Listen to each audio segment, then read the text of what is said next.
Hey, welcome everybody. Thank you for joining us today at Cold Jets Dry Ice Blasting 101. I'm Mike Henderson. I am your host.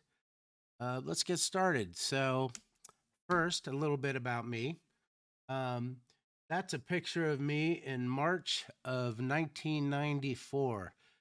I had hair and looks and everything. I was hired here to do some marketing work.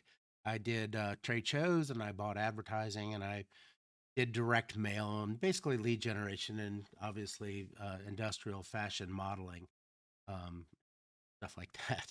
I did that for a year, and then afterwards, Cold Jet moved me to Lake Geneva, Wisconsin, where I took over a 15 state territory.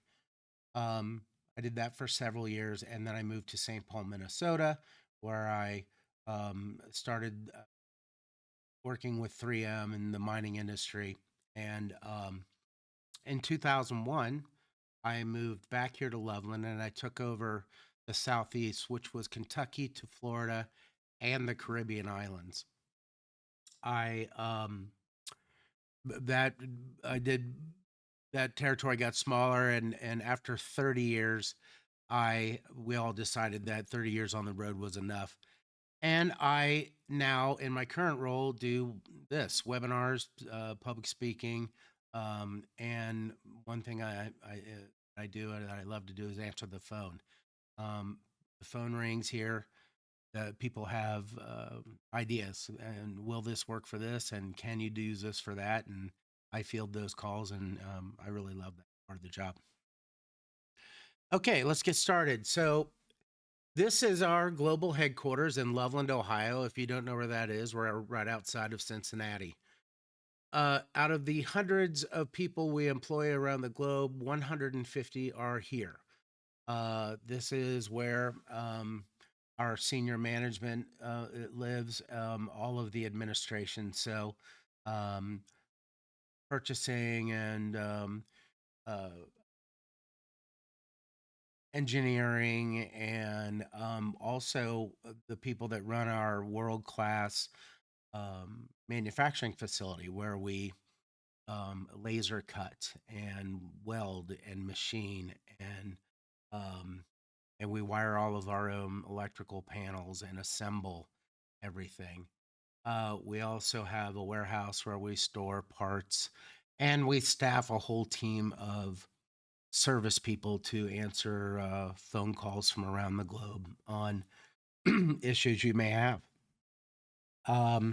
We also have bricks and mortar and staff in Belgium, Germany, China, Japan, Spain, Poland, Mexico, Denmark, Canada, and in the US on the West Coast, we have a place in Rancho Cucamonga, California, of all places. The way this all started was back in the 70s. The government was giving away all this federal research money for companies that wanted to find better ways to strip paint from commercial aircraft. The process to strip the paint off of 747 included a lot of chemicals and work and disposal and treatment of those chemicals. And so Lockheed Martin had gotten their fingers in that money, and they assembled a team and they came up with several processes, this being one of them. And also from that school came walnut hull blasting and cornstarch blasting, and they even tried popcorn and all these green technologies. But this one, they really wanted to work because it had zero secondary waste stream. And the only problem was it didn't work. Dry ice, we learned, does not strip very good paint. Aircraft paint is good paint. Nor in its infancy, we didn't really understand how to manipulate the pellet to get it to gentle up, because at the time we were throwing pellets at the skin and we're dinging up the aircraft. So this was just not going to work. So some people on that team knew some people in Cincinnati, Ohio that could build stuff, and they got some funding and built a cold jet. And back in those days, it was about the size of a UPS truck. It had to make ice and it had drive around on the back of a semi. It was a big deal. Um, when I came here, the super mini model was the size of a Volkswagen, and it weighed about 3,500 pounds. So we've come a long way. Uh, but what I wanted to say, uh, the R&D dollars that have been spent on this technology by this company have brought us where we are. Without it, this would not be a product. This would not be an industry. This would not be technology that's used anyway. Since 1988, when we opened the company, we have installed 25,000 plus machines in some 58 or 60 countries. That map you're looking at right there is pretty accurate. We also build the world's best dry ice production equipment, and we have installed about 1,100 of these things in various parts of the world. Okay, so here's kind of our current lineup. Like I said, it's come a long way. We have entry-level machines like that ice rocket that you see all this is for the occasional user, and or the hobbyist. You wouldn't believe the buildings I've walked in to see people's car collections, and they've, this is what they want to buy to clean their own equipment, and God bless them. The next in row is our Aero line. This is super heavy duty. This thing is all welded steel, 18 gauge stainless, foam filled pneumatic, flat free tires. It's got a great big motor in it, so it'll last you 10 years. It has multiple agitation, which is important. The hose, the applicator, everything has to be super heavy duty. And it's designed for the hardcore environment, steel mills, foundries, uh, oil fields, contractors that have, you know, gorillas that work for them that are hard on equipment. Next is the Ultra line, which is what we call a smart machine. This thing has inner working parts that manipulate the pellets to do different things to get different results. And then you can dial in recipes. By that, I mean you can preset the air pressure, the pounds per minute, the size of the particle, and program that so that the operator who needs to log in, that's the recipe he's going to use to do that particular application. That way it's not overdone or or underdone. It also will collect data, meaning it will send the supervisor a note because it has IoT in it. Joe is running the machine right now. He's using exactly this much trigger time on this program, and he's using exactly this much ice. This is great for supervisory reasons, but also this is a report that you might not need to put into a file. If it's something critical, a medical or an aerospace type thing, you might need to put that in the file so to refer back to it later. It also has a diagnostic system in it. So if it's starting to run funny or if it feels like it's pulling a funny amperage, will send you a note, and then we can get online and see that, so we can fix it before it becomes catastrophic. And then we have these tabletop units, which are smart too. They gather data and they have IoT, and they're popular with people that mold stuff, because you can run it up and down a mold press row, and you can plug it into almost any airline, and just real simple to run around the plant with. We'll talk more about that later. What is dry ice? Dry ice is nothing new. It's been around 100 years. It's frozen liquid CO2. Dry ice is cold, as we all know. It's 109 degrees below zero. Dry ice sublimates, not often confused with evaporates. Sublimation is where it goes from a solid to a gas. And the great thing about that is it leaves behind zero water, residue, chemicals. It's literally safe for hundreds and hundreds of applications, especially the hard ones and critical ones like pharma and medical devices and nuclear and stuff like that. Dry ice is made from recycled CO2, so it's a byproduct.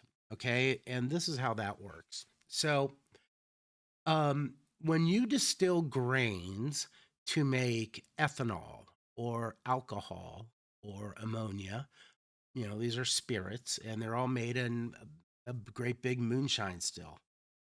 So when you distill that, there's a solid runoff of pure CO2, and that'll be piped next door to another plant, and usually it's an industrial gas company like Airgas or Praxair or one of the guys, and they collect it and they scrub it and then they pressurize it. Now CO2 gas under pressure becomes LCO2 or liquid CO2. And that way it can be stored and transported and trucked to a facility where they're going to convert it into gas. Now, I'm going to read this statement, but the California Air Resources Board, which is the toughest governing uh, management that looks after CO2 emissions and greenhouse gases and things of that nature, states due to the fact that dry ice is recycled CO2, it will not contribute to your greenhouse gas score.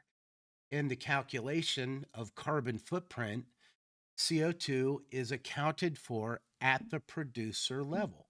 So the ethanol plant pays for that carbon footprint. It is not counted a second time. So you need not worry about your carbon footprint upsetting what's going on. Okay, so here's how it happens. This guy has received a silo of CO2. That's probably a 30 or 40 ton silo. Why does it have to be so big? It doesn't have to be, but it's convenient to have it that big so you can take an entire truckload. Um, if you start splitting up loads, it adds to the tonnage cost, and that's a whole. All right, so it's piped over to that cold jet machine. That is a cold jet pelletizer, and it is inside that pelletizer is a hydraulic pump, and there is a hydraulic ram and piston, okay? And that's attached to a stainless steel barrel. And when we release or inject the LCO2 into that barrel and it experiences the atmospheric pressure change, it flashes into a snow. And as it fills up, a snowstorm begins to go on there. And it's full, so that activates that ram and piston, and it packs that snow into a cake, and it shoves it through an extrusion die, or we call it a spaghetti die because it looks like pasta when it comes. And as it falls out into the box, it's brittle, so it breaks into shorter pieces, giving you a more uniform 3 millimeter pellet. So if you look there, it's falling into that blue box. Those boxes keep the dry ice for a week. Now you do lose 4% of the product a day to just a natural sublimation, but it will keep for a week. So you get a weekly delivery of dry ice, how many of our boxes you're going to use, and then the next week they pick up the empties and bring you new ice. It runs very smoothly. How do you get it? Okay, well, our sales staff can show you exactly where to go for your particular location, but it comes from an industrial gas house, Airgas, Praxair, one of these guys, or you can just call a welding supply house. They usually have it too. They have a lot of CO2 on site, so often, not all of them, but a good deal of them make their own dry ice. And then there are companies that have just set up the equipment to make and deliver dry ice, and we call them independents. Those two guys are holding dry ice. So the guy on the left is holding 3 millimeter pellets. That's what we use for cleaning. And on the right, that looks to be about a 16 millimeter nugget. And this is what's used for its BTU value, meaning it's used to ship foods, medicine, biological stuff. It has a lot of applications, but if you're going to ship some food somewhere, probably it's going to show up like dry ice here in the States on a national average is 30 cents a pound to 80 cents a pound. Um, to do industrial cleaning, most operators run about 100 pounds an hour.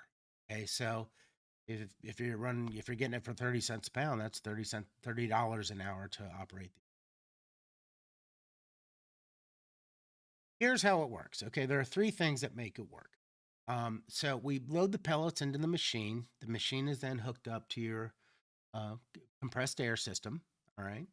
And the machine meters the pellets into a airstream and shoots them out of a gun and nozzle. Three things happen. There is kinetic energy when the pellet strikes the surface. Now, we talk about it being non-abrasive. Abrasion refers to when you abrade a metal surface. We do not abrade anything, okay? But there is some scrubbing action. Second, there is the thermal shock, and that is what happens when the contaminant, the dirt, whatever you're trying to clean, becomes cold faster than the substrate or the surface that it's stuck to. So it fractures and releases its bond. Okay. Then there's something called gas expansion. Now we've made that pellet and compressed it, and it has a certain hardness. When that strikes the surface and you force its sublimation, there's a bit of an explosion that happens, and it causes a lifting effect on the contaminant. Okay, so you have the impact of the pellet, the thermal shock, and the gas expansion. The best thing that happens is it all sublimates back to a gas. You don't even see the dry ice. The only time you see is when you're loading it into the machine. When it's coming out at 900 to 1,000 feet per second, all you see coming out is that vapor path rate. So there's no ice or pellets exploding and bouncing all over and interrupting the workspace, or bouncing onto the operator, making him unsafe. Frankly, this is the most popular job in the plant because it's nice and cool and is so the operator. Okay, there's something called the Mohs hardness scale. Okay, and this is where they measure the hardness of aggregate to measure it against a scratch test if they're going to test something. Okay, so on the Mohs hardness scale, talc is a number 1, diamond is a 10. Well, dry ice is about a 1.5. Your fingernail is about a 2.5. All right, so that tells you just how gentle it is.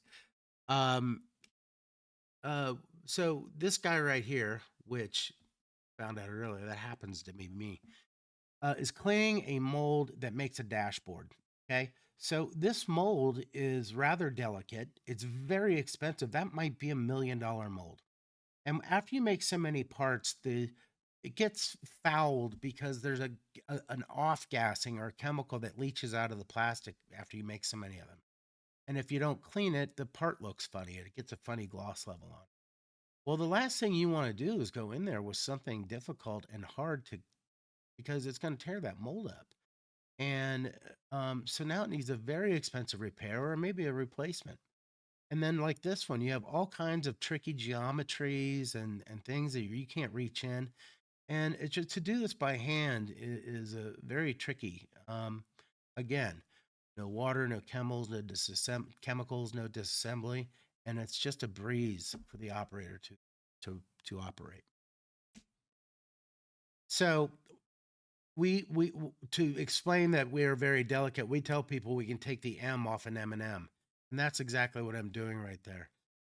Now, is this a real thing? No, but we're proving a point. I'm cleaning that M off without, and of course I'm. All right. So yeah, I do that about 40 times a day. Okay. So, okay. Here's this thing. Those guys. All right. Okay. Dry ice is completely water free. In this particular case, this house had a water intrusion. And if you know anything about mold, what happens is you need water and you need something organic and a mold spore. And now you're growing mold. All right. What in this case, the contractor that they hired came in and power washed the mold off. Okay.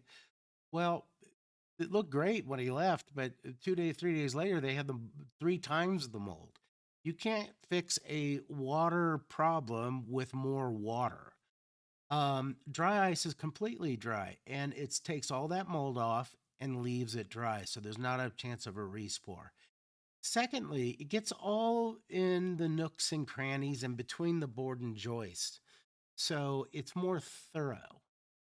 Other because there's spores in between there, and if you leave it alone, you're gonna get a respore, and then the contractor has to come back.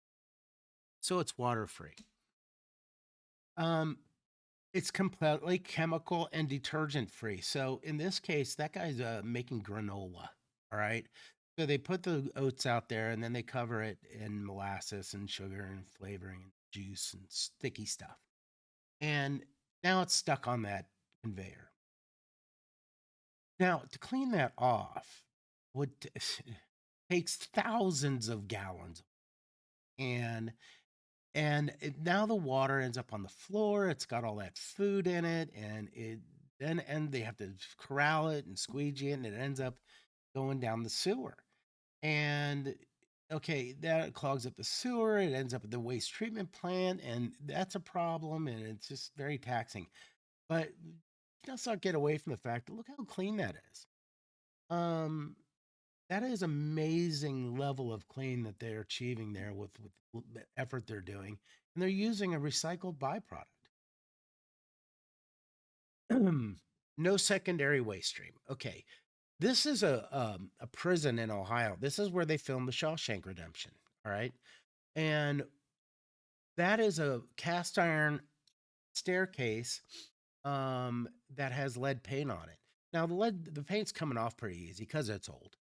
Um, but normally, if you went to um, clean that with a traditional blast media, let's say it was sand, just for safety, for sitting, because um, you would have piles and piles of sand that's now contaminated with.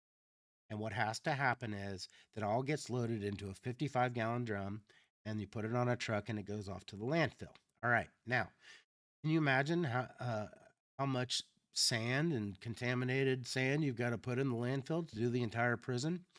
If you use dry ice, the ratio of contaminated sand to just paint chips is like 50 barrels to 1. And I don't know what it is now, but like 10 years ago, I checked on it, and it was like $2,000 a drum to put it in the landfill. If you start doing the math, this adds up very quickly. So it's no secondary waste stream. Reduction in downtime. So what this guy's doing is that is a big heat exchanger or a radiator that is cooling all of the equipment used to extract oil out of the ground. So they might be extracting oil, maybe it's natural gas, but they're mining. If that thing gets clogged up and it's outside and it's dirty and it does get clogged up, they have to shut the whole line down. All right. Now, this thing, they might be making $20,000 a minute, maybe more, maybe less. I don't know. But that's not the point. The point is, um, they've got to shut things down. And now that money stops. Secondly, that radiator right there could be $5,000 or $10,000.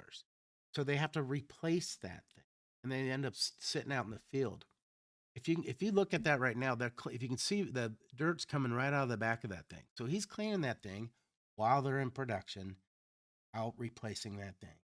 And also, this again is a very pleasant job for the guy that's got to do it as the alternative to swapping it all out and replacing it. I love these because I'm a car guy. So, um, I've been detailing my cars with dry ice for years because I always had one. But when the rest of the world started to do it, I got excited.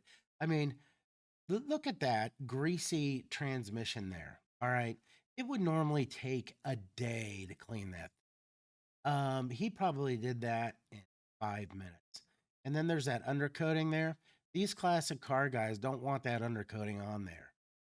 It doesn't look good in the show when they're going to take it to a show or for resale. Um, to get that car sale ready or show ready, he might spend a month underneath there trying to do it by hand. Our way, maybe a day, maybe. Okay. And then we talk about ancillary applications.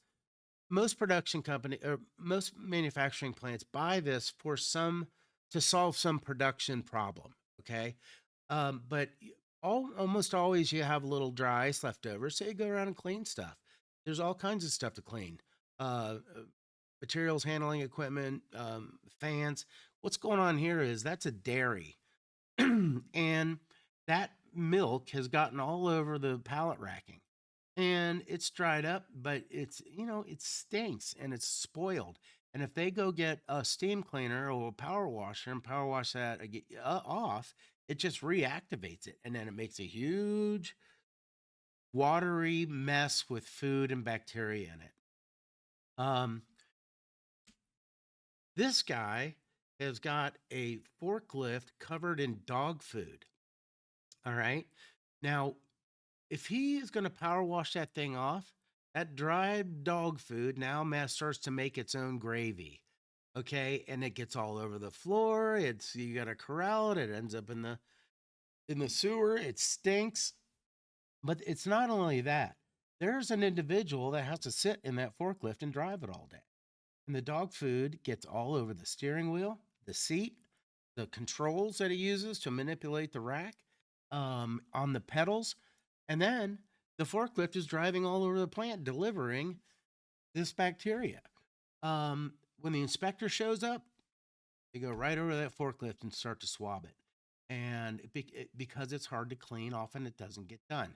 This makes it easy to clean. Um, I like this one because I'm one of those guys will make everybody sit in the dark and watch TV because I don't want to pay the electric bill. This fan, I'm sorry, this motor is designed to self-cool itself. Okay, because you got those fins there, and behind that shroud right there there's a fan in there, and that fan is designed to pull air across those fins, and that's what keeps it cool. Well, people don't ever clean these things because they don't want to get them wet. All right.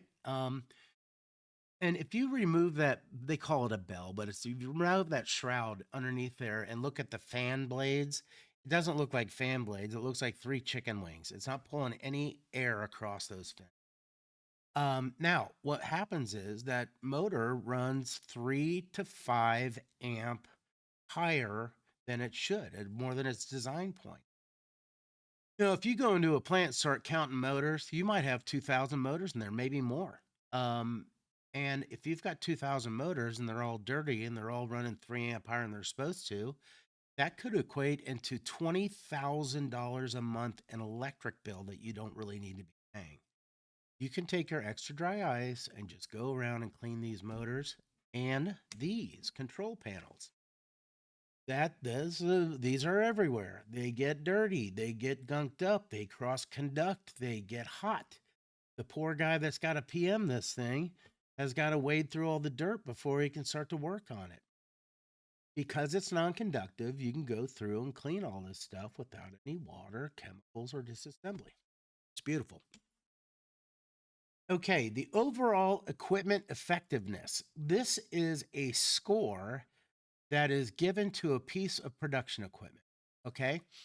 It's measuring is this thing running as fast as it can? Okay? Is it producing as many parts as it can? And of those parts, are they all good parts or are they scrap? Okay? If all these things line up and you get 100% score, you're doing well. It's almost always an impossibility. It's a struggle to make it. Dry ice cleaning affects every single one of these. If the machine is clean and cool, it's going to run fast. If the machine is clean and cool, it's going to make the right parts and it's going to reduce the scrap. Okay. We affect every single one of those. So if you want to achieve that score, you need a cold jet. Here's what you need to set it up. Of course, you need a cold jet. We have plenty of those. Okay. We have what I call inside outside. So inside the plant, you would just simply hook it up to your plant's compressed air system. The People want to think in terms of pressure. What kind of pressure are you using? Well, we're going to use whatever your line pressure is. In most plants, it's about 80 psi. What's more important is the air volume.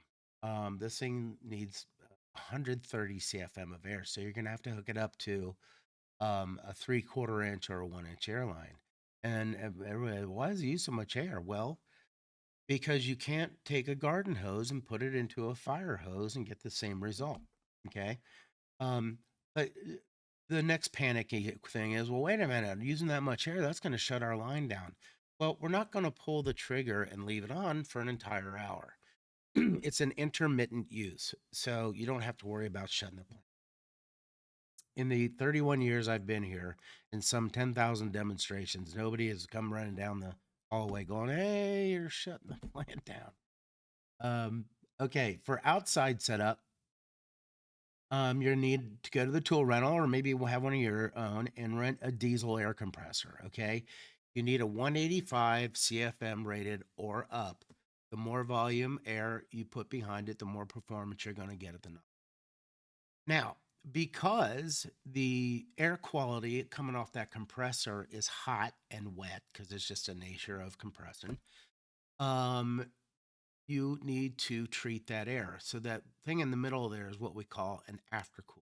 And what the aftercooler does is it takes there's a filter in it, so it takes the excess moisture out of the air, and then there's a radiator fan in there to cool the air down to about room temperature. The reason that's important is if you send hot air right into the cold jet, and now we're putting dry ice pellets in it that are 110 below, you get a dew point reaction at the machine. Now you're making water, and that's just going to create problems. So it's important to have the aftercool. So air compressor, aftercooler, cold. Uh, well, yeah. What kind of PPE do we need? Okay, ear protection. There is some noise to the machine. It's actually at the nozzle tip. Um, so regular earplugs. Now OSHA wants you to wear uh, plugs and muffs for 8 hours of operation continuously. If you're just going to use it intermittently, plugs are fine. You're going to run it all day, plugs and muffs. Eye protection. Well, we're all wearing safety glasses anyway. And gloves. You need some regular or work gloves. You do not have to buy some crazy welding glove up to here. Everybody thinks if you touch dry ice, your arms are going to fall. That's not necessarily true. So just regular cotton gloves, all you need. And although your arms are not going to fall off, you don't need to be digging around in the dry ice. So you should use a scoop to handle it when you convey it from the storage container to the blasting machine.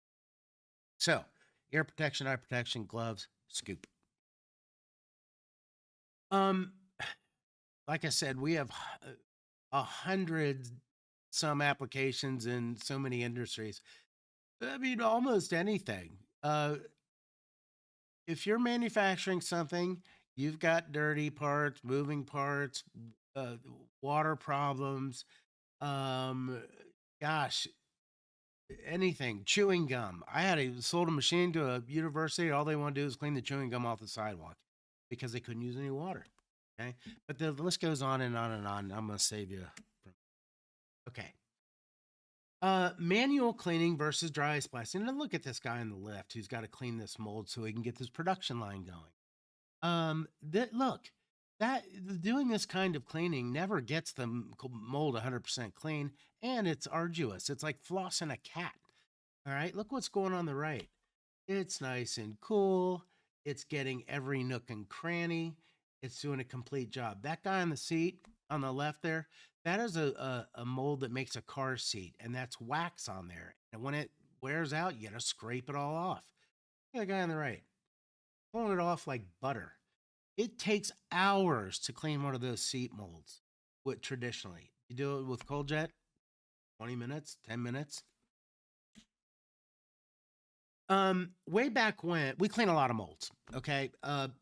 Back when I started this thing, that the tire industry was big on this, and the process to clean a tire mold, and the reason you have to clean it is because after you make so many of them, the tire mold gets dirty and it doesn't make a tire. So they have to cool this thing down. It's 380 degrees. It's a big, heavy mold. Even a passenger tire is about 300 pounds. So yeah, you have to unbolt it from the press, and then you bring a crane over and you take it over to this area and you sandblast it, which is a problem because the sand doesn't like the aluminum and it wears the lettering. So that mold only has a certain life. Every couple of years, you've got to replace it, and they're expensive. All right, then they bring it back, they heat it back up, bullet, that whole thing. This takes 13 hours to do this process. I can clean one while it's hot online in about 11 minutes. Okay. Well, this is what it means to the tire maker. The tire maker now makes an extra 3,500 tires per press per year with zero tool wear and no landfill. Well, that is a remarkable deal, but it's the same thing with any molded products. I don't care if you're making Barbie doll heads or dog bowls or cell phones, okay? Or anything on a car. From bumper to bumper, it's all made in a mold or a stamp or a die or a casting. All of them get cleaned. All of them are hard to clean. This makes it easy. The food and beverage industry loves us. Okay, so, you take a soda can, a beer can, something like that. From the beginning, you got to stamp it. The stamp gets cleaned. Has to be decorated and printed. That gets cleaned. You have to put a coating on the inside. That gets cleaned. Then to fill it, there's soda, beer, fruit juices get slopped all over. They get these chains all sticky, and the wire harnesses, and that threaded thing right there. That gets. And look at that. It's been there for 100 years. Nobody's ever cleaned it. What they clean it just enough to get it passable. With this thing, you can clean everything without messing up the line. I mean, that thing has never been that. Okay. And then when you're cleaning from the food side, there's an enormous amount of water that's brought. Okay, what that is? That's a nut roaster. Okay, and that thing gets the oils burn onto that plate. That whole thing has to be disassembled, cleaned with caustic soda, reassembled. It takes days. Not only that, the harsh chemicals they use de-season the roaster, so the peanuts taste like Easy Off. They have to throw them all away until it starts to season again. But anyway, in this mixing and stuff, um, uh, an obscene amount of money is water is brought into the plant, to make the ingredients, but 40% of it is used for cleaning. Um, if you can reduce your water consumption, because the world's running out of water, if you can reduce your water consumption and sewage costs and water treatment costs by 40%, by using a byproduct, you really have something there. The other thing is, because there's electricity and moving parts in here, you've got to take it all off to wash it. You can clean things just while they're right online. And that is a big deal. Okay, automotive assembly plants. So, where they're putting together the Cadillacs and Hondas and stuff like this, there's a lot of welding and stamping and painting. Okay. Welding, you may have seen a video of, those lines of robots and their sparks flying. That's welding. And those sparks flying end up back on the weld fixture. That's a weld fixture right there. It holds two pieces of metal, robot welds it. When it gets built up with dirt and spatter, the part doesn't fit in there, and then the electronic sensor won't tell the robot to come down and weld it. That's a bigger one. So guys have to go down there with hammers and chisels and chemicals and hammer and chisel all the stuff off of this thing. This takes an obscene amount of time. And it's also very difficult on this expensive tool and the electronics. All right. Dry ice, you can do it in a matter of minutes. You might recognize that color. That's Caterpillar. Um, that is a downdraft paint booth. So the overspray gets drafted down through the grates in that floor. And then there's a stream of water that collects it and takes it to sludge it out. If you don't clean that thing, the air can't get through and it burns up the fan. So we clean a lot of these. Robots need cleaned. Um, uh, everybody says that the robot replaces people or doesn't call and say, "Well, robots need cleaned," you know. And if you don't clean them, they get hot, they don't move well, they start to lose their performance. Um, and you know, people coming through your plant want to see a clean plant. Oh, they don't want to buy anything from you. Like this, that's all weld slag, and it's hard as a rock, and that all responds well to thermal shock. Printing. If you've ever seen a big commercial printing press, it might be as big as a football field from one end to the other, and it's tons of moving parts, chains, gears, electronics, and then it gets inundated with ink and glues and carton dust or paper dust that just gets built up. And when it comes time to clean it, you know, there's a team of people that run that press. Well, they got to go get the scrub brushes and the scrapers and some super harsh chemicals and rags, and they start cleaning it. And again, it gets clean enough so it's passable. And all those rags and things end up in the drum and they end up in the landfill. Now, inks respond well to thermal shock. Okay.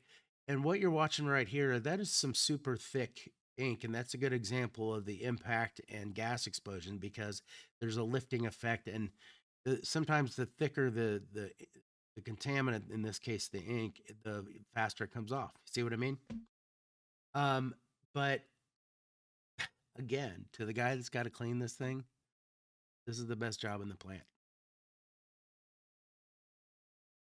Contracting cleaning. Okay, there are groups of guys that, you know, they'll come in your plant and clean stuff or maintenance stuff or do whatever you don't really want your own plant people to do. That right there, that was our plant when we remodeled this one. That is a 5-axis CNC machine. That's me again. You'd think they'd have some other footage. In this case, these guys decided to go and clean all their CNC equipment because it's very old and very dirty.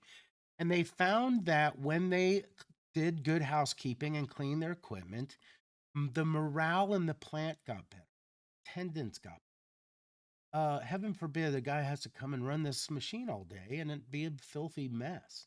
Also, you know, everybody gets one of these man fans, especially in a plant that's hot, and they get dirty. And when they get dirty, they get off kilter and they're out of balance and they're hard to clean. You can clean them while they're right online. This is fire soot. They had a fire in this building. Okay. If you don't clean it, the whole building stinks like fire for the rest of your life. So oftentimes they have to rebuild, but you can cold jet all that fire soot right off. This guy is cleaning his Ferrari.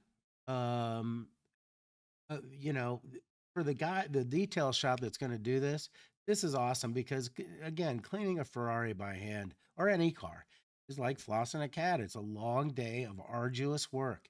If you can make short work out of it, the detailer can do so many more of them in a day's time than he could normally do. And again, the applications go on and on. The contract cleaner. Okay, I'm going to come back to this. Okay, so metaphorically, after seeing what we're doing, we have big applications and we have little applications. These machines do the big applications, and the the tabletop things do the smaller applications. That Ultra machine will do both. You can hook up the big air cleaning, and you can put attachments on it to do small air cleaning. Jokingly, we call it the weed whacker and the mower. But also, you know, if you've done any research, and I'm sure you have, you'll see that we are not the only ones that build these. We are the only ones that have been building them for 40 years. We're the only ones that have an R&D budget. We're the only people that make a profit at it. Okay. And we're not the low cost version of this thing. You can go right on Amazon and buy something for $3,000 that looks just like this. But what makes these expensive is that dry ice pellets don't flow very well. If they flowed well, you could put it into a sand pot. All right. It has to have a sophisticated feed mechanism. You have to have feeder parts that that respond, don't over respond to going from room temperature to 109 below zero. Then you have to have hoses and applicators that remain limber at 110 below. There's a lot more to it than you think. The people that are selling $10,000 machines and $15,000 machines have been doing this for about a year or two. Um, they probably won't last in this environment because they're building basically something that we designed 30 years ago. Um, and that's all I'm going to say about that. Just be careful. You wouldn't start a tree trimming business with a 12-inch electric chainsaw, nor would you buy on your behalf of your company a piece of machinery that's going to fail, needs parts, has problems, you can't get parts. You're just going to end up with a $10 or $15,000 black eye. Okay, what have we learned? Dry ice has hundreds of applications in 52 industries. Dry ice is safe and easy to use. Dry ice saves time and money. Time and money makes money. Okay, and that's where the rubber meets the road. Dry ice is easy to get. You can get it just about anywhere. Learning how to use the machine takes about 10 minutes. And if you forget or get a new employee, we've put a QR code on the machine, and you can take a picture with your phone and watch an entire training video, as well as read the manual from cover to cover. Dry ice is environmentally friendly because it's a recycled byproduct. And PPE is standard and easy to use. Before we wrap up, I'm going to take some questions. I'm going to go over here. Just bear with me a sec.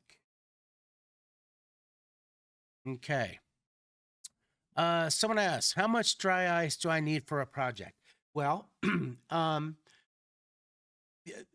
operator, even though he's running 3 pounds a minute or 100 pounds an hour, because he's got setup, shutdown, breaks, and lunch, you're going to use about 500 pounds in an 8-hour scheduled work shift. Ironically, they come in 500-pound totes. So if you're going to clean on Wednesday, Friday, and Saturday, you buy 3 totes on Monday, and you open them as you need them. And next week, they bring you new totes and pick up the empties. What type of air pressure compressor do I need for dry ice blasting? Well, we kind of covered that, but plant air, 130 CFM, 80 PSI, and you may dial that back depending on what you're doing. Someone asks, thermal shock and brittleness. When blasting at 50 to 70 C mold, what metal temperature drop rate? Okay, he's asking me, is there micro cracking in the tool? No. We are only changing the surface temperature by about 20 degrees, okay, because we're just making a pass over it. The contaminant becomes cold and pops off, but the surface really doesn't change temperature that much. How do you store dry ice and how long does it last? It comes in its own storage container. It's provided to you by the dry ice supplier, and it keeps for a week. Okay.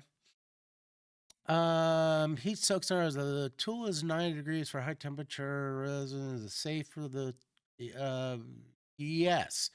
Okay, he's asking me if you're cleaning a hot tool, is it safe to clean with dry ice? It is. Because we're not changing the surface temperature. We're cleaning all kinds of hot stuff. Those tire molds are 300 degrees. We're cleaning foundry molds, permanent molds that are 500 degrees. Never once have had a instance damage. Does frequent dry ice cleaning accelerate edge wear on vent lands? Well, we don't wear any metals. No, we're not rounding any corners or changing the metal in any shape or form. What commercial grades of dry ice or liquid CO2 are typically accepted for blasting? And do you recommend dual sourcing to hedge against regional shortage? I'm located in Arizona. Well, you got to be smart about what you buy. There's usually more than one source. My personal suggestion is that you don't enter into a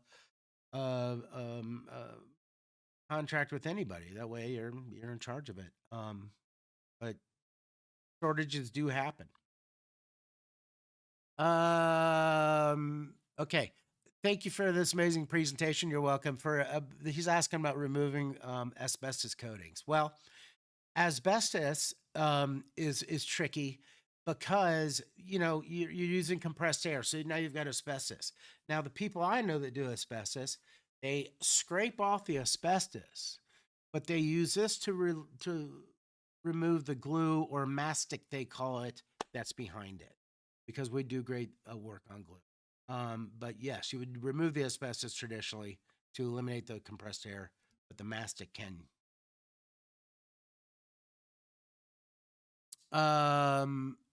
Can my customer use compressed air bottles? Well, there's a machine out there that um,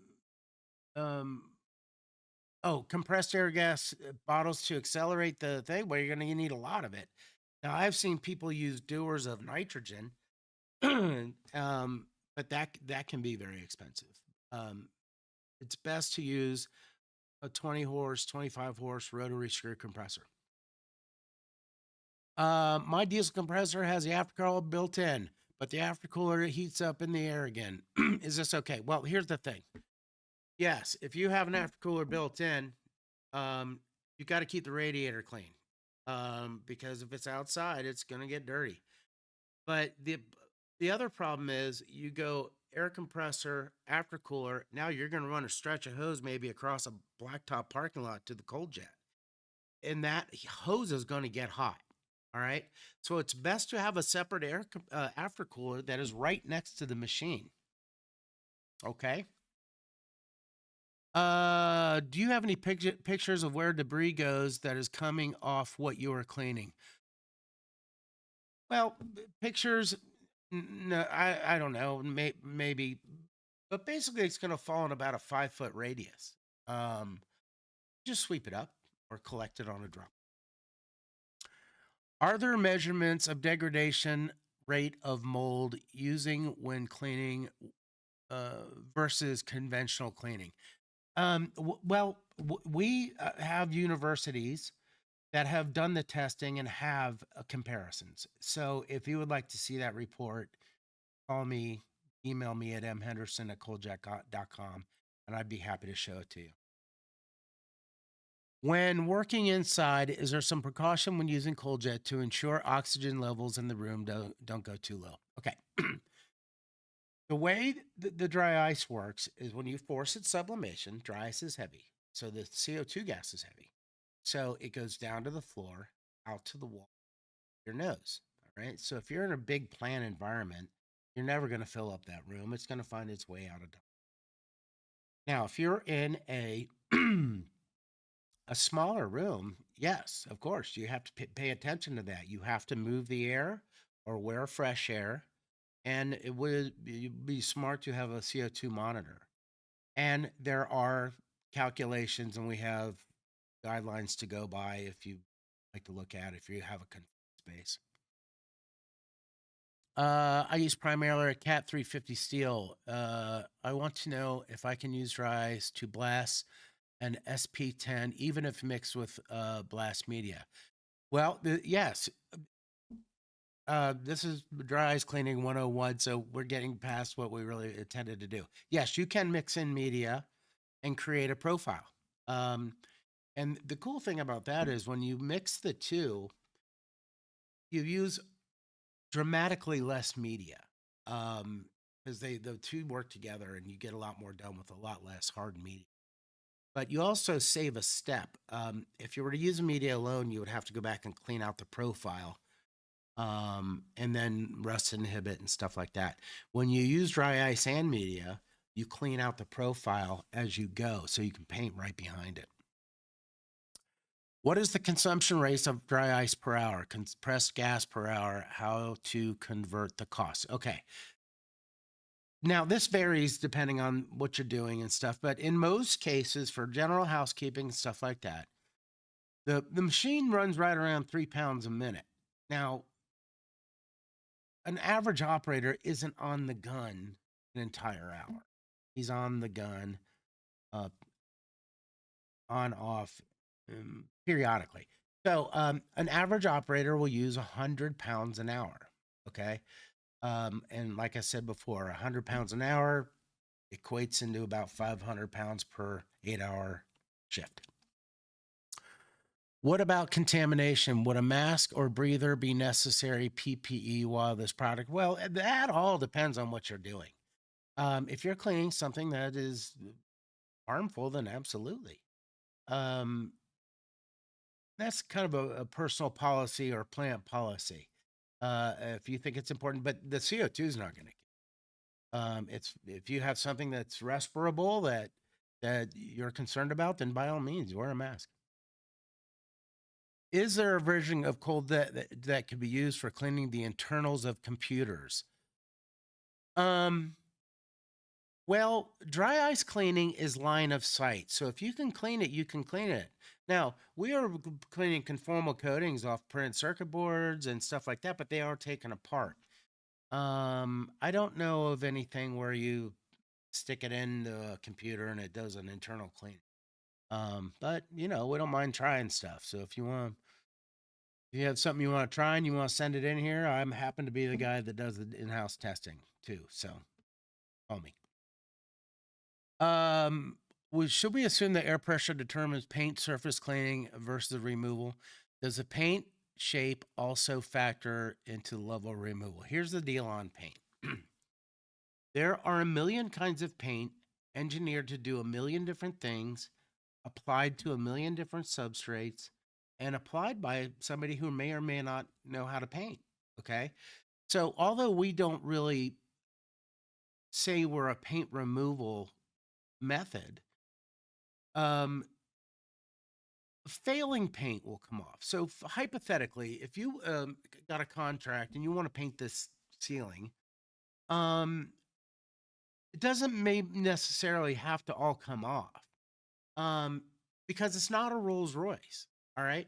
So if you can just only need to remove the grease, oil, dirt, and failing paint so that you can get new paint, then this is absolutely worth it. If you have to get a profile to it because you're going to put a coating on there that the warranty requires you profile it, this may not be your thing. It's all a case by case situation. How long of a hose can be used between the machine and the thing you're cleaning? That's a great question. The machine comes with a 20-foot hose. Now, you can add 20-foot sections onto it. You can go 100 feet straight up, but you have to have the air volume behind you. So, if you're going to go straight up here 20 feet, you don't have to worry about it too much. But if you're going into the plant 200 yards and then going 100 feet straight up, you've got to go from a 185 diesel compressor to maybe a 325 just to get the air volume behind it. But yeah, you can go straight up 100 feet. Quoted price for high density pellets picked up on the plant was quoted at $1.10 a pen. Where do I get 30 cents a pound? Well, remember I said the prices vary depending on how far away you are from the source and because it's the transportation costs. I don't know where you are, but if you call me, we might know somebody closer to you. Pardon me. But we can help you work through that. Call your local sales rep. What's the standard way to bill a customer? I think you're asking me, how does a contractor bill a customer? Well, there's three ways. There's time and materials. Time and materials is when you have a good relationship with your customer and he just trusts you that you're going to bill him for time and the next step is square footage. You've got to figure out the square footage. You're going to charge him XYZ per square foot. But if you're going to do that, you have to understand your removal rate per square foot and cost per square foot. Okay. So you're going to have to do a little test. Um, The last one is flat rate. I'm going to clean this XYZ for $50,000, and got to make sure you don't leave any money on the table. It's all case by case. It's hard to say in 1 minute exactly how to do. Those are the 3 ways to do it. You just have to work through the math.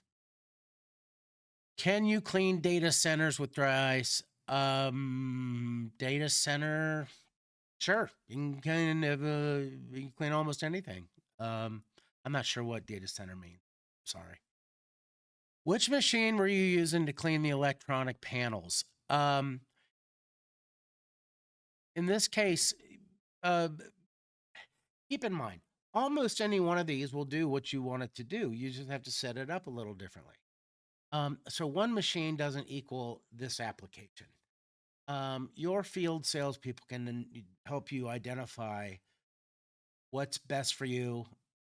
It really gets down to how often you're going to use it, who's using it, how much. There's a lot of factors to consider, but that's a longer question. Can control EHT force of the blast, or how do you control the force?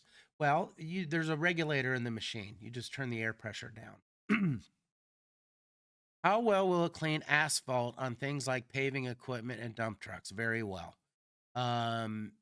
Asphalts, tars, stickiness, and the asphalt plants all have these to clean their tanks, but tack trucks, pavers, all that stuff works very well. And we have video of it here and case studies. If you call in, I can share it with you. Does dry ice work on floor mastics? Yeah, it does. Not only that, if you've got those old vinyl or asbestos tiles, it's cool because remember we talked about the lifting effect, the dry ice will get up underneath it and the whole tile comes up. They just come popping up. And they come up rather fast. And then you go back and do the mastic. And you could probably, last time I did floor mastic, I was doing about 4 square feet a minute. Okay. Use cases for plastic extrusion die cleaning. We currently bake the die and hand scrub it. Do you know use cases, how much time it saved? Everything's different, but we do clean extrusion dies, and we have video of it, and there are some case studies that we can share with you. I would be hard for me to go over it all this time. What is the after effect, for example, stripping varnish off cedar wood? I wouldn't do it. Here's why. To make the thermal shock work, the contaminant, in your case varnish, has to be cold faster than the substrate. If the wood substrate isn't going to absorb any temperature. So typically what happens, you end up digging a hole in the varnish, that digs a hole in the wood, it just tears the wood. Unless it's some crazy super hard wood or extreme circumstance. I've never seen that work very. Sorry. Can I visit your Ohio location? Bring something to see it in action? You absolutely can. And guess who gives the tours? Me. Call me. I'd love to have you. We love to have people bring stuff in. I'll give you a plant tour. I'll go through all the machines with you, show you how they differ. And we have a test facility here, and we'll test your whatever it is you want. But call me first so we know what it is, and I can prepare. We have stainless steel roll 500 pounds. We want to remove tarnish reel to reel. We would like to clean twice a year. Okay. I have to understand what tarnish means. If you've got the cold rolled steel and it has a little surface rust on it, if that's what you mean by tarnish, this is not unusual. So the steel, or sometimes it's pipe from a pipe mill, sits out in the yard, and it gets some flash rust on it. And they don't want it to ship to the customer that way. Yes, you can do that. Now, if it's pitted, that means you have to abrade it. Okay? If you're removing muck from a painted surface like a car, how do you protect from not removing the paint? Well, car paint is good paint. I mean, I clean the bugs off my truck. It doesn't even affect it. Won't even scratch the paint. So if the paint is well adhered, factory paint, it's not going to affect it. We can also turn it off. I mean, we clean the M off an M&M. We can certainly take dirt and stuff off the car with that. Earlier, you mentioned removing lead paint. Would you still need to have a special lead removal permit to clean up the residue? Uh, That is region to region, and I'm not an expert on permitting and stuff like that. If the job requires you have a lead permit, then yeah, I would assume so. You probably also need a permit to approach the landfill with it. There's a lot of red tape in there that we talked about, and please remember, we're a manufacturer of these things, but we probably have some stuff that you can look at that will help you understand that a little. For the mobile setup, does Coaljet sell the aftercooler? Yes, we have aftercoolers. Our aftercooler is a 400 CFM aftercooler, which means you can run 2 machines off it. So big air compressor, aftercooler, 1 or 2 machines. Do you have any videos of small parts deburring from CNC machining? Yes, yeah, we sure do. Oftentimes, especially with medical devices, we're very popular when you mold a peak part and then it goes to the machine. It gets lots of hairs and burrs and flags. We can deburr that like that, and we have video of it, and we have case studies. So please call me, and I'll be happy to share it with you. I'm in the restoration business. I clean mold residue from facades, etc. What size machine is recommended? Well, once again, any one of those will clean mold. I caution people to buy an entry level machine to make a living with. You want something that's going to last for a long time. That's really something you should work out with your regional sales manager. But any one of them will do mold. How long can the hose run from the unit? 100 feet. What is the loss of stored per ice per day? You're going to lose about 4% a day to natural sublimation. Okay, but in a week's time, you're still going to have this. Do you have a single unit that takes liquid CO2 and turns it into usable dry ice in one go? No, and I'll tell you why. Hold on a minute. If you do the math to calculate the cylinder and the cost of the ice when you buy it in that low of volume, you end up running dry ice at $5-6 a pound, and then that tank runs out in 10 minutes. Every 10 minutes you gotta get,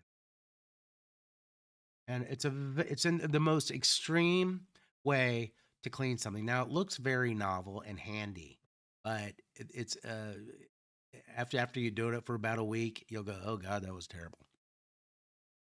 What phase voltage does the machine use? Well, you just plug it into a 110 outlet, and it draws about 5 amp. Okay. Do you have any aerospace applications? Is there any military or other specifications available for purpose of cleaning with dry ice? Yes. There's lots of things in aerospace. GE aircraft is right 3 exits down from here. They use it all the time. This is used by NASA. This is used by SpaceX. This is used by Rolls-Royce, Pratt Whitney, everybody. And lots of applications. You call us, we can fill you in. Which machine would you recommend for a small rubber molding company that has need to clean 12 by 12 or smaller mold plates? Well, I mean, you would find one of these tabletop machines to work best. You can't see it, but that's the most convenient and the easiest and the most ergonomic and less noise. If you have a budget constraint, well, you can use one of the entry level models. They clean molds just as well as this. You're just going to use more air and a little more ice, and it's a little louder. Do you have a list of different pressure settings needed to detail the different materials on the chassis of a collector car when detailing? Or is that a trial and error process? Okay, again, I'm a car guy. No. They're all different. But you can learn as you go. I mean, you can learn to use this thing in 10 minutes. If you're overdoing it, you just simply turn the machine down. If you're updoing it, if you need a little more, you turn it up. Um, um, Nobody really has diagrammed all that yet. And as a manufacturer, this doing the auto detailing is about 5% of what we do. So now the field sales rep knows a lot about it and will give you all the training you want. Does food grade certification for the liquid CO2 carry over to dry ice? All the dry ice that the world sells to you is food grade. It comes in a cleaned box that has a food grade liner. Can it ever be used to remove paint from wood or metal surfaces? Dry ice alone, I mentioned this before, um, is not designed for paint removal. Um, Now, failing paint or flaky paint that's already coming off, sure. Um, Removing paint from wood, well, you're gonna tear the wood up. So if you don't care about the wood, so for example, that mold on that frame of that house, well, nobody's ever going to see that. It doesn't affect the structural integrity. But if you want the wood to be beautiful, probably not. What size machine do you use in the university setting with various in a university setting with various switchgear sizes? Um, I'm not sure what that means. In the universities that I've dealt with are using it to clean statues, stadiums, parking garages after football games, chewing gum, um, stuff like that. If you have switchgear, any one of them will clean switchgear. So you just reset the parameters on it. Okay. Are there any materials that are harmed by dry ice? Certain rubbers, plastics, maybe. Not really. No. Dry ice is very benign. What level machine would you recommend for a company doing mold in attics and crawl spaces? Again, any one of these will do that kind of work. Any machine we have. As you spend more money, you get a machine that has a more stout construction, a better, more features, better attachments and stuff just like anything. What are the dangers of using it on painted surfaces such as car exteriors and black painted engine compartments and parts? What about the removal of surface rust? There are no dangers to it's not going to hurt your paint if it's a good factory paint. And if the paint is well adhered, it's not going to bother that at all. I clean my engine bay on my car in about 10 minutes. The one thing you have to look out for the foam strips and stuff like that, but you can learn that in a matter of minutes. Can I talk about the blaster that adds sand for paint removal? Yes. It is an attachment. It goes between the blast machine.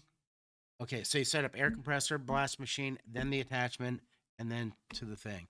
It simply mixes in the media into the dry ice stream. The benefits are that you're going to use less dry ice. I'm sorry, less media, so there's less landfill and cleanup, and that you save a step where you clean out the profile. Okay, so um, you can paint right behind. Is there a nozzle that will fit through a 3/8 access port? Probably, probably. Um, but if it's going to snake around and go somewhere, probably not, because we're line of sight.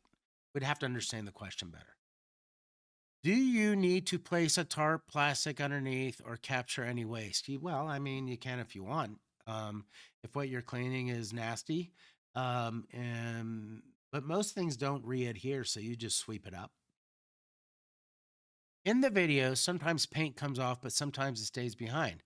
What's the difference in those procedures? Well, in that case, the paint, it was poorly adhered in some places. So the guy that painted that didn't prepare it well. Okay. We call that POD, paint on dirt. So you got to clean and prepare a paint surface. So if you've got a surface and the guy's painting in it, it was oily here and oily here, that paint's not going to stick. So as you come by with a cold jet, it's going to come off where it was poorly adhered. Okay. How long to clean an engine? Well, that depends on how dirty the engine is. But um, uh, I, when before I take my car to the show, I'll bring it over here to the engine bay, the wheels, the wheel wells, the dashboard, seats, pedals. Takes about 45 minutes. Now, it's not very dirty. An extremely dirty car would take twice as long. Okay, but it all depends. Where in Canada can I look for a cold jet machine? We happen to have an office in Cambridge, Ontario. If you call in here to the factory, we will transfer you to talk to them. Second question is about cleaning injection mold with as high mirror polish for lenses. Even small dirt or dust particle that gets blown on the surface will create a scratch or pit. Is there a solution to this? The answer is it either will or will not work. I don't know. We would have to do some testing. And if you want to bring your part in, maybe if you have one that's sacrificial, you could bring it in or send it in and we will clean it and see. I mean, we haven't tried every single thing, but we do like to look under stones. Can this remove epoxy adhesive from a steel mold? We clean most adhesives. If it's some kind of two-part epoxy that's some crazy epoxy, maybe not. But we'd like to try. I question why the mold or you I would like to, I need to understand it better. Is it a delicate process? Can you use smaller airlines and CFM? You can on the micro version side. Yes, you can use a 3/8 line, but you're going to get a blast swath about that big. If that's okay with you, then yeah, absolutely. Is dry ice considered food contact safe? Yes, it is. It's approved by the FDA, USDA, and EPA. How durable is the system as far as transportation down a pothole-filled roads? Good question. I literally was in a hurry and threw one in the back of my pickup truck and didn't put the tailgate up because I had to scurry out of where I was. And when I got on the freeway, it fell off the back. And when I hit the brakes, it tumbled past me. And I put it back on the truck and I went to my next demo and used it, and it works. The appropriate machine is very, very durable.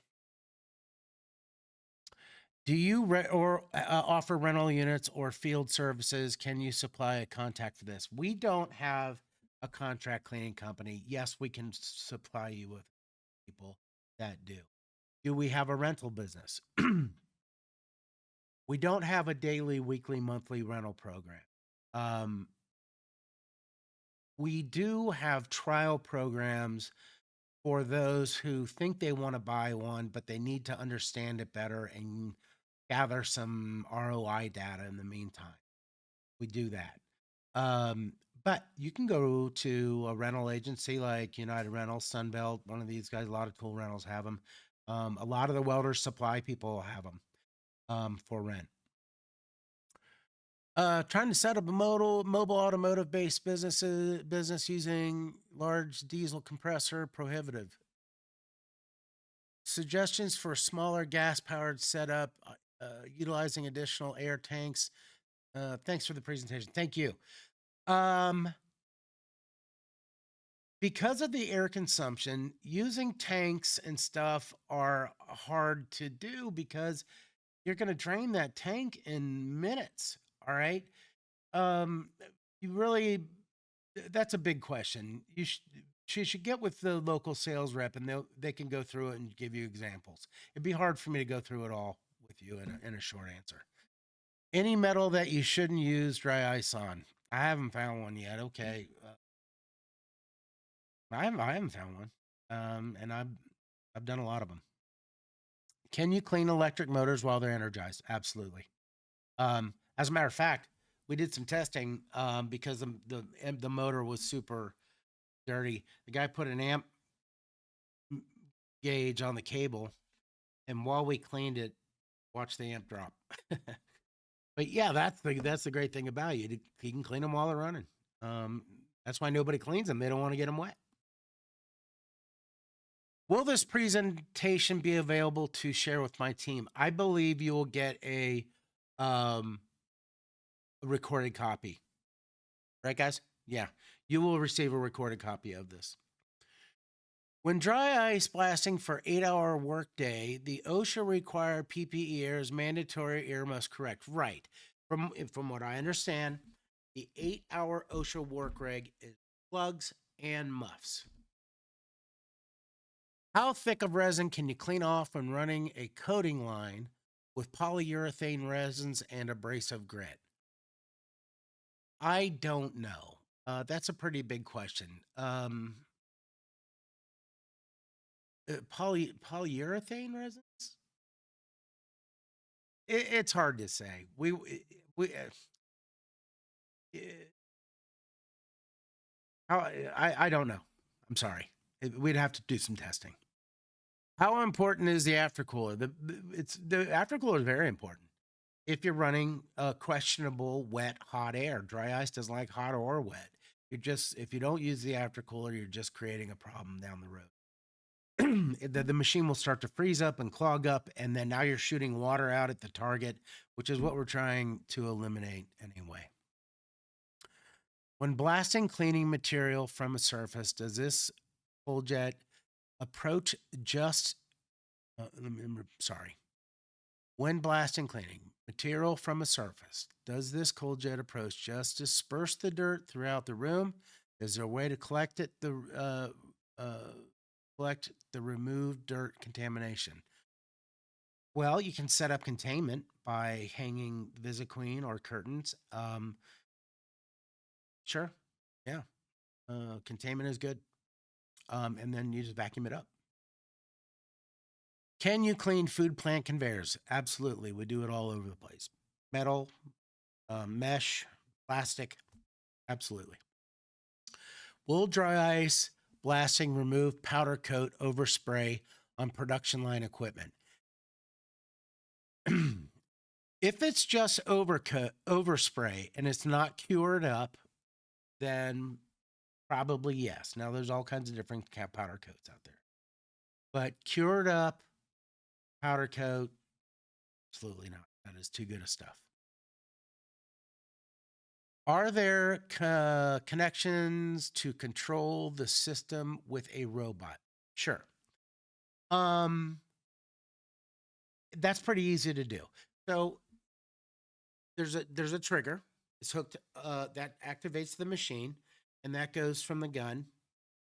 So you go machine, hose, gun, and trigger. You simply remove this, hook the nozzle to the hose, clamp that to the robot. Then the control goes right to the robot. We just give you the wire diagram, and the robot tells the machine to turn on. And we can do all kinds of stuff like that. Removal of lead-based paint did a job, and paint was hard to remove. Any advice for next time? Sorry. Once again, million kinds of paint, stuck on a million different things. It's not really designed to be a paint removal method, but I mean, usually lead paint's pretty old. There are a lot of organic paint softeners out there that work. I'm like a product called Soy, SOY, like soybean Soy it. You can paint that on, let it sit a little bit, and that will soften up the paint. And I've seen that do miraculous things. But it's not a guarantee either. It depends on the paint. Lots of paint out there. Have you seen anyone use this to clean photo eyes on agricultural spray equipment? I have not. However, from what I know about photo eyes, oftentimes it's under a vacuum, and and they're not all the same. And this was a long time ago. Maybe they've changed. Photo eyes under vacuum sometimes respond to the thermal shock and implode. Um, so I don't have an answer for you. Sorry. What unit can remove paint from wood, trim, and doors? We don't recommend removing paint. We don't remove paint very well, especially off of wood and trim. That's just a bad application. Does the combi system have an aftercooler in it? No, it's not. We would simply sell you an aftercooler. The the cooling needs to happen, at a different spot. For a small shop doing cars and small items, do you recommend purchasing dry ice as needed or producing it on your own? It's a big question. Most people, it seems so convenient to produce your own dry ice, but and we'd love for you to buy one. But it doesn't really make financial sense for you to make your own dry ice unless you're making 3 or 4 thousand pounds of dry ice a week. All right. Yeah, just you won't have the buying power on the liquid, and the conversion from liquid to solid is expensive. Um, so there's an ROI that says 3 4 thousand pounds a week. You have the math to justify it. Like I said, we'd like for you to buy one, but once you do the math, you'll figure out it's easier just to have it delivered. Also, what length of the hose are there? I usually clean 3 to 4 story buildings. You can go 100 feet straight up. I've seen people go 200 feet straight up, but you have to have a massive air compressor to get that to work. And it also depends on what you're cleaning. If you're just doing greasehold dirt and stuff like that, it doesn't matter. If you're trying to do something hard, you're gonna have to try to do something different or get the machine up higher.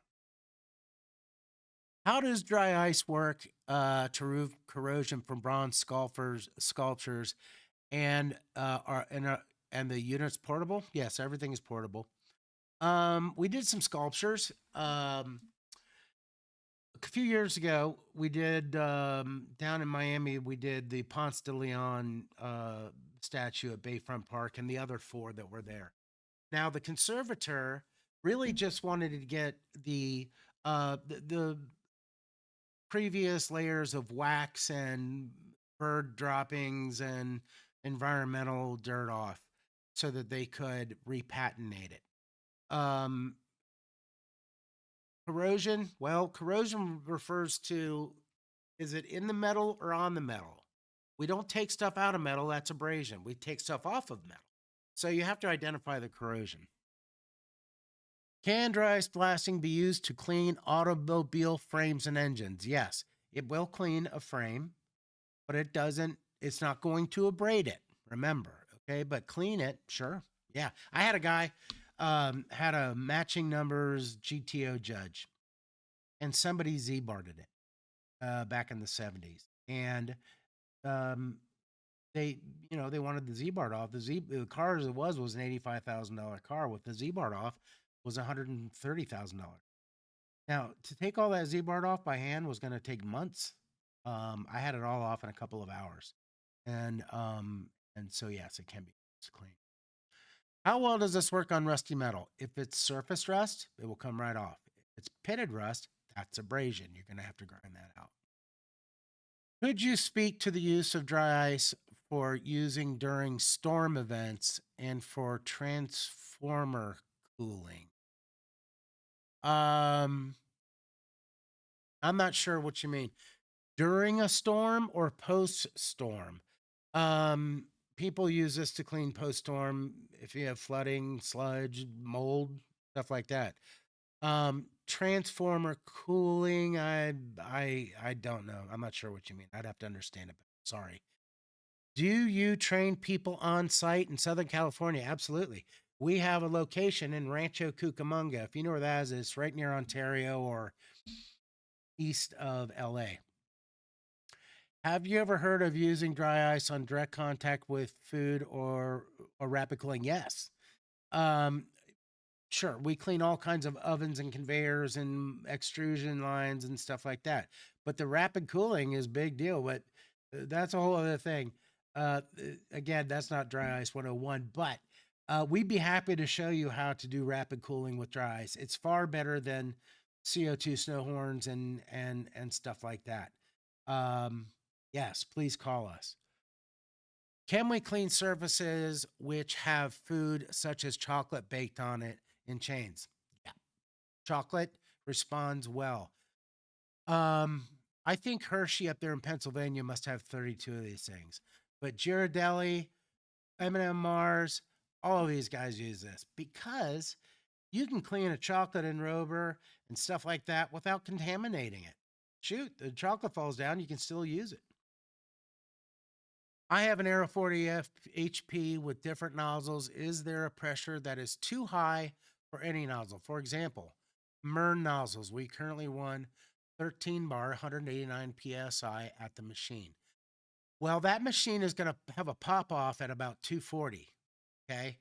No, that is the nozzle you should use. That nozzle is designed for high pressures, high volumes. You're using just the exact. We also have a fragment MERN nozzle but have troubles with with damaged wood as well. Sorry, damaged wood also at 3 or 4 bar. Is there another way to cut down the ice pellets with my machine? All right. If you're trying to make the wood look pretty, yes, you've got to fragment on the highest setting and turn the air pressure down. Now I'm not going to guarantee you're not going to ding that wood up a little bit. You probably are. The only way to get past that, because probably what's happening is you're removing the pith and leaving the grain high. Hard to get around that. Turn the air pressure down, fragment better. That's the best advice I can give. Would this make sense for cleaning residential applications, driveway windows? No. Um, because it's expensive to operate. Um, why wouldn't you just use a garden hose? It's much cheaper. I mean, I don't know about being a smart aleck. You know, when I had one myself, once I went to do the gutters with it, and the police came in about 8 minutes because it's 118 dB at the operator's ear. Our neighbors are not going to like. You're not going to want to use it. Now, guys going up in the attic to do the mold, that's a different thing. Do you have large nozzles? Yes, we have hundreds of nozzles. They go from very small up to 4 inch. We have field guys that have all the nozzles on them. So if you want to do some nozzle testing, call us. We'll arrange for a guy to come out and do some nozzle testing with you.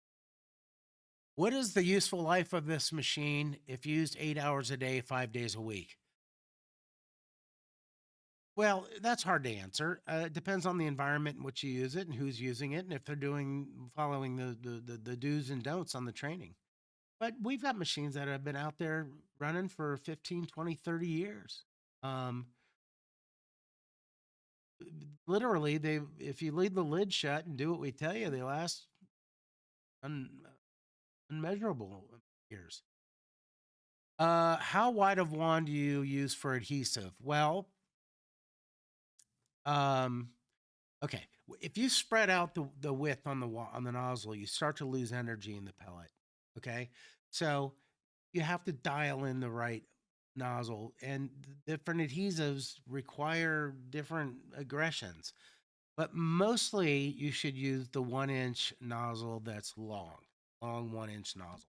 That does adhesive the best. What happens to the mold residue? Well, okay, are you asking me what happens to residue from a molded product or the mold from a moldy house? I'm going to answer them both. The spores that you clean off of a mold that's in a structure get HEPA filtered and HEPA vaxed and HEPA filtered out of the structure. If you're talking about the off gassing that's in the mold in a molded dashboard, it just falls onto the ground and it gets swept up in your mop water. Does Cold Jet provide maintenance schedule documents for their machine? Can I buy replacement parts from you? Yes. Um, Different machines have different maintenance schedules. We can provide you with that information, and yes, you can buy parts from us. Now, if the machine is obsolete, because we don't really make parts for the machines we built 40 years ago anymore.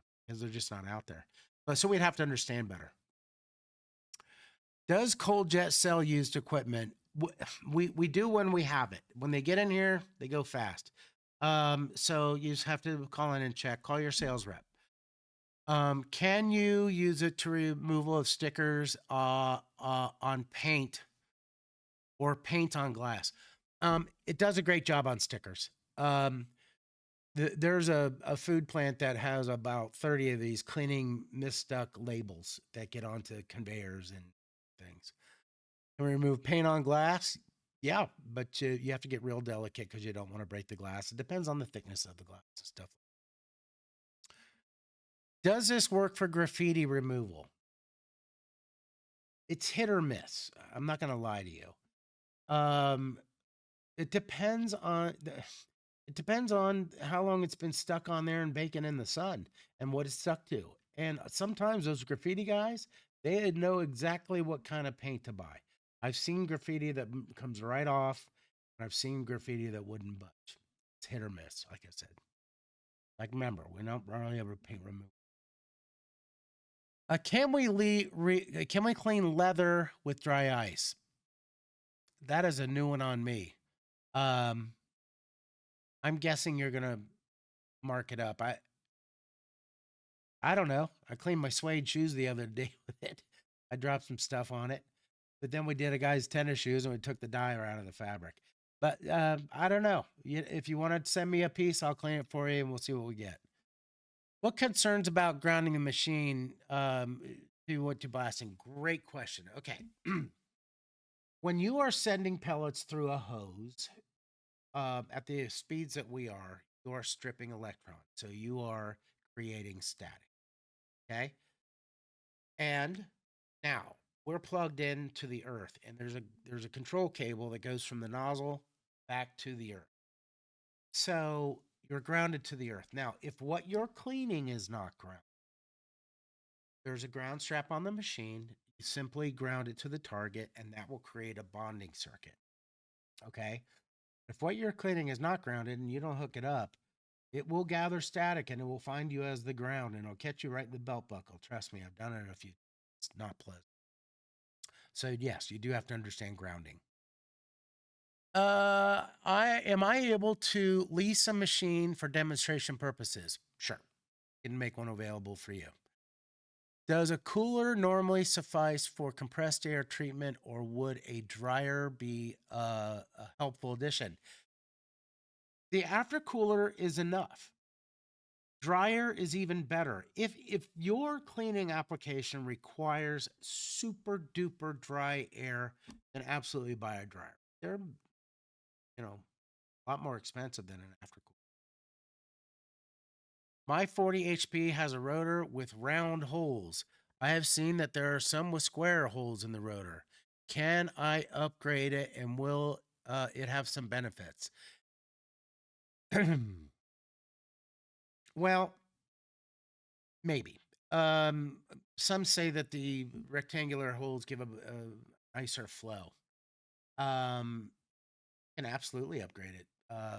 We have a field sales rep that will come out and talk you through it. Yeah, and it's easy to change. You do it yourself. Can you shoot dry ice at a 90 degrees through slots on a nozzle that is capped off at the end? Well, you can. I'm not sure what's going to happen. Blind cavities are a problem because there's nowhere for the pellet to go. So you're probably not going to have a great result. Everybody, thank you for joining us today. This was a big thrill for me. I enjoyed this very much. I also want to thank the two individuals that put this whole thing together. Paul Eichler, who is a genius with these kinds of electronics. Matt Caminetti, who's a marketing genius. This was great. I hope it was great for you. I'm going to wrap it up. Thank you, everybody. And honest to God, if you call in here, I'm probably going to answer the phone. Please call us. We'd like to talk about whatever applications you have in mind. Thank you, everybody. Bye-bye.